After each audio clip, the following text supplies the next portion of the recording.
Assalamualaikum warahmatullahi wabarakatuh. Perkenalkan, nama saya Reisha Mega Lestari dengan nomor induk mahasiswa 218320002 dari Prodi Pendidikan Teknologi Informasi. Pada kesempatan kali ini, saya akan mempresentasikan mengenai analisis perkembangan perusahaan startup untuk memenuhi salah satu tugas Technopreneurship. Perusahaan yang akan saya analisis pada kali ini adalah PT Gojek Indonesia. Sejarah PT Gojek Indonesia. PT Gojek Indonesia merupakan perusahaan yang bergerak di bidang teknologi informasi transportasi.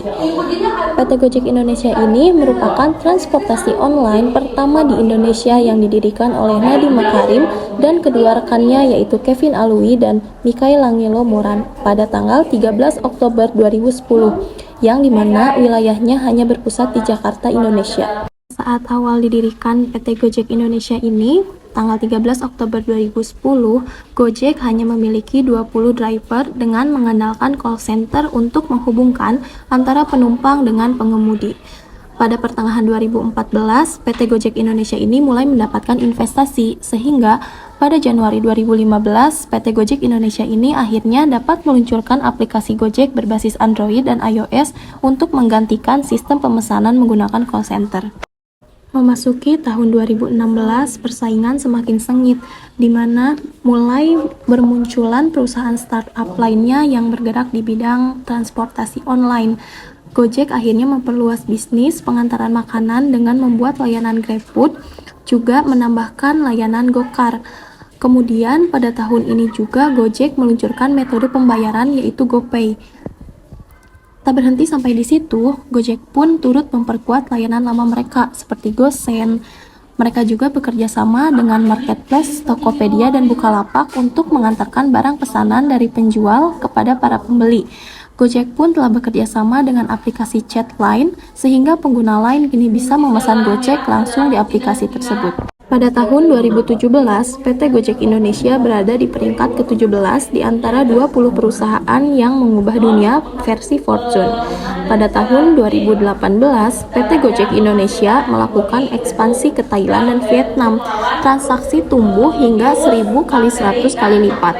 Pada tahun 2020, PT Gojek Indonesia menyatukan aplikasi Gojek di Indonesia, Singapura, Thailand, dan Vietnam. GoFood menjadi aplikasi yang paling berguna dan ramah pengguna selama pandemi. Pada tahun ini, Gojek diunduh lebih dari 190 juta kali. Pada tahun 2021, Gojek dan Tokopedia bergabung menjadi Goto, perusahaan teknologi terbesar di Indonesia dan menjadi ekosistem Goto buat kebutuhan sehari-hari. Berikut merupakan layanan teratas pada aplikasi Gojek. GoRide dan GoCar merupakan layanan jasa yang siap mengantar dan menjemput penumpang menggunakan sepeda motor dan mobil.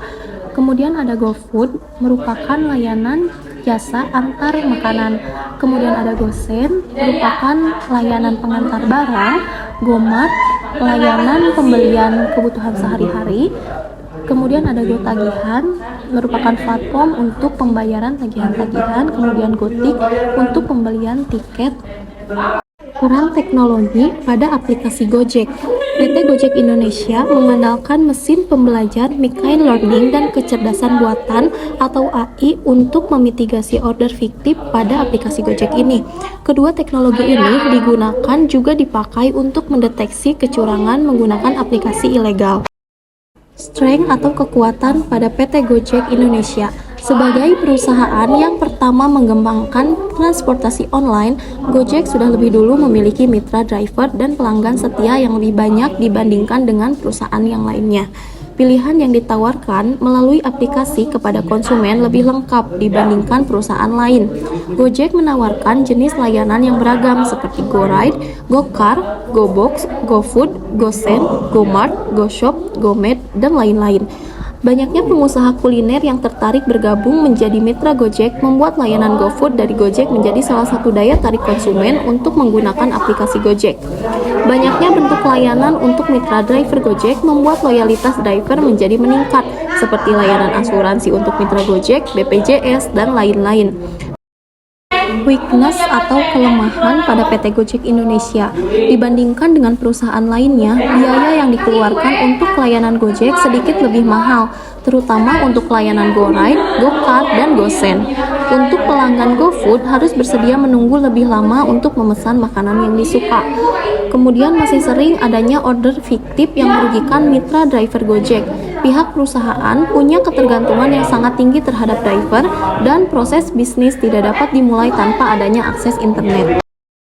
Opportunity atau kesempatan pada PT Gojek Indonesia yaitu dapat memperluas jaringan dan kerjasama dengan lebih banyak rumah makan atau resto karena masih banyak rumah makan atau resto pilihan konsumen yang belum masuk layanan GoFood. Kemudian, selama ini layanan Gojek lebih banyak dipergunakan oleh konsumen perorangan, maka perlu dipertimbangkan untuk meningkatkan layanan konsumen dalam bentuk perusahaan, khususnya untuk GoSend, GoCard, GoBox, karena Gojek masih memiliki peluang besar untuk terjun di bisnis logistik untuk memenuhi pelanggan berbentuk perusahaan. Threat atau ancaman pada PT Gojek Indonesia. Ancaman timbul dari pemerintah berupa peraturan dan penertiban tarif online. Kemudian ancaman yang timbul dari pesaing penyedia layanan online lainnya. Hal ini bisa menimbulkan perang tarif yang tidak sehat. Kemudian ancaman untuk mitra driver Gojek timbul dari penyedia jasa transportasi konvensional seperti angkutan kota, taksi, ojek pangkalan yang tidak jarang melakukan penyerangan fisik atau verbal kepada mitra driver Gojek.